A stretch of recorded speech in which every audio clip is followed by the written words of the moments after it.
महीनों से लोग इंतजार कर रहे थे कि एक्सप्रेस एंट्री का कट ऑफ थोड़ा तो नीचे आए ताकि कनाडा पीआर का सपना हकीकत बन सके, और आखिरकार वही हुआ। कनाडा ने कैनेडियन एक्सपीरियंस क्लास यानी कि सीईसी वाले कैंडिडेट्स के लिए 6000 इन्विटेशंस जारी कर दिए हैं और इसने हजारों इंडियंस को एक बड़ी राहत दी है। तो आज के इस वीडियो में हम 3 चीजों पर साफ साफ बात करेंगे। पहला, ये 6000 इन्विटेशंस किसके लिए हैं और इसका मतलब क्या है। दूसरा, सीईसी आखिर काम कैसे करता है और कौन एलिजिबल होता है। और तीसरा, इंडिया से बाहर रहने वाले इंडियन ग्रेजुएट्स और स्किल्ड वर्कर्स इस पूरी प्रोसेस में किन बातों का सबसे ज्यादा ध्यान रखें ताकि उनका पीआर प्रोफाइल और स्ट्रांग हो जाए। ये वीडियो पूरी तरह समझने वाला है ताकि आपको पता रहे कि एक्सप्रेस एंट्री की दुनिया में चीजें कैसे आगे बढ़ती हैं और कैसे छोटी सी समझदारी आपके चांसेस को काफी बढ़ा सकती है। तो चलिए फिर जल्दी से वीडियो को स्टार्ट करते हैं। हाय, मेरा नाम है वर्षा दुबे और आप मुझे देख रहे हैं एनवीटी टेक एड पर। सबसे पहले बात करते हैं इस बदलाव की। लंबे समय से सीईसी वाले कैंडिडेट्स लगातार स्टक थे क्योंकि पिछले कई ड्रॉज में सीआरएस कट ऑफ 533 और 534 पर ही अटका हुआ था। ये एक तरह का रुकावट बन गया था जिससे उनको लग रहा था कि शायद अब कोई मूवमेंट नहीं होगी।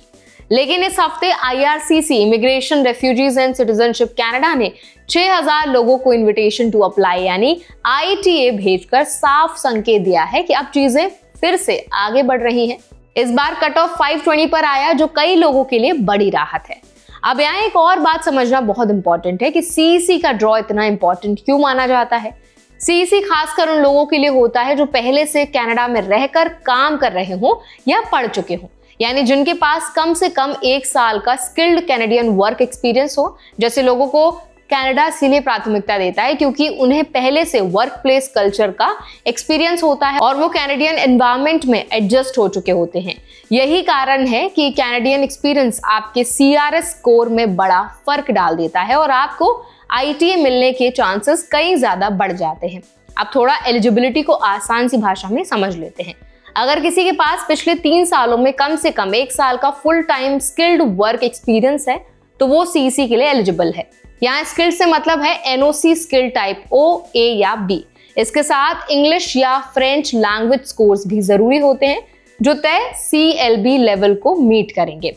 और यदि एजुकेशन कनाडा की नहीं है तो उसके लिए भी जरूरी है कि फॉरेन डिग्री का इक्विवेलेंसी चेक यानी ECA हो चुका हो।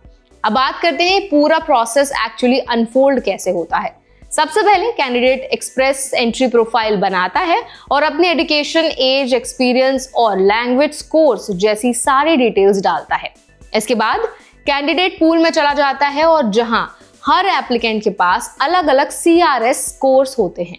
जब भी IRCC ड्रॉ निकालता है वो कट ऑफ स्कोर से ऊपर वाले कैंडिडेट्स को चुनता है और उन्हें आईटीए भेजता है। आईटीए मिलते ही एप्लीकेंट के पास लिमिटेड टाइम होता है कि वो अपना पूरा पीआर एप्लीकेशन जमा करे। अब थोड़ा ध्यान इंडियन स्किल्ड वर्कर्स और इंडियन ग्रेजुएट्स पर। भारत से कनाडा जाने वाले लोग अक्सर ये मान लेते हैं कि बस प्रोफाइल बना देना ही काफी है, लेकिन सच ये है कि कई छोटी गलतियां आपके चांसेस को बहुत नीचे गिरा देती हैं। जैसे लैंग्वेज टेस्ट स्कोर को अपग्रेड ना करना, कैनेडियन एक्सपीरियंस का सही डॉक्यूमेंटेशन ना रखना या प्रोफाइल अपडेट में देरी करना। Express entry system real time updates पर चलता है, इसीलिए अपने प्रोफाइल को हमेशा एक्यूरेट और अपडेटेड रखना बहुत जरूरी है। एक और इम्पॉर्टेंट बात, बहुत सारे इंडियंस इस सोच में रहते हैं कि उनका स्कोर कभी मैच नहीं होगा, लेकिन सीईसी वाला सिस्टम इसीलिए यूनिक है क्योंकि इसमें कंपटीशन सिर्फ कनाडा में रहने वालों के बीच होता है। इस वजह से अगर आप कनाडा में पढ़ते हैं या टेम्पररी वर्क परमिट पर काम करते हैं तो सीईसी आपके लिए सबसे फास्ट और सबसे रिलायबल पाथवे में से एक है। इसकी प्रोसेसिंग भी आमतौर पर 3 से 4 महीने में पूरी हो जाती है, जो एक्सप्रेस एंट्री की बाकी स्ट्रीम्स की तुलना में काफी तेज मानी जाती है। इस पूरे ड्रॉ से एक बात साफ दिखाई देती है, कनाडा फिलहाल ज्यादा ध्यान provincial nominee programs, CEC candidates, French language skilled workers और प्रायोरिटी ऑक्यूपेशंस पर दे रहा है। और इस साल तो आईआरसीसी ने एक्सप्रेस एंट्री के जरिए 1,05,000 से ज्यादा ITAs भी जारी कर दिए हैं। इससे अंदाजा लगाया जा सकता है कि आने वाले महीनों में और भी मूवमेंट देखने को मिल सकते हैं, खासकर सीईसी में जो हजारों यंग इंडियन स्किल्ड वर्कर्स के लिए सबसे बड़ा मौका है। तो आई होप ये वीडियो आपके लिए हेल्पफुल रहा होगा। अगर वीडियो अच्छा लगा हो तो उसको लाइक करें, शेयर करें। ऐसे और भी अपडेट्स के लिए, वीडियोस के लिए, इन्फॉर्मेशन के लिए हमारे चैनल NBT Tech Ed को भी जरूर सब्सक्राइब करें।